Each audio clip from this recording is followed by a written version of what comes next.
Welcome back, everyone, to the Frontline with Joe and Joe Pacillo and Joe Reciniello, and we are way in the breach with Allison Ellis, and we are discussing finding our words, words that made America. You could find Allison and her work at Titanomedia.com. But I'm going to throw it over to Allison. She wants to read something. Yes, they're all my favorite speeches, but this one speaks very strongly to words. I've studied the history of word usage, inspired by this speech by General Douglas MacArthur, delivered at West Point in 1962, known as the Duty, Honor, Country speech. When I read those three words the first time, I thought, duty and honor. Those words, I don't hear them that much. You don't hear people saying that's your duty or it's my honor to do this.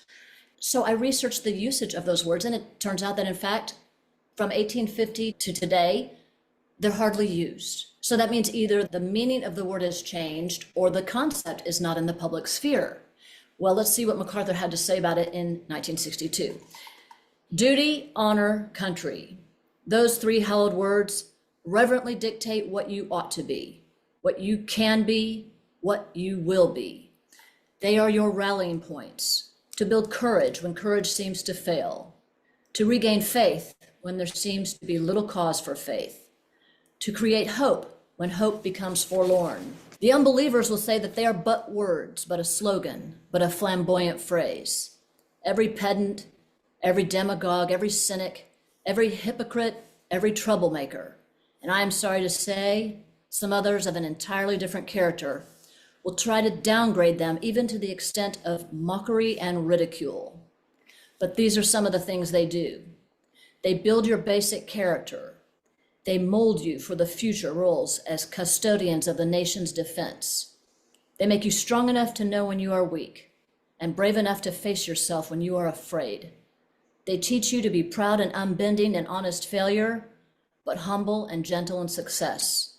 Not to substitute words for actions, not to seek the path of comfort, but to face the stress and spur of difficulty and challenge, to learn to stand up in the storm, but to have compassion on those who fail, to master yourself before you seek to master others. And he goes on and on.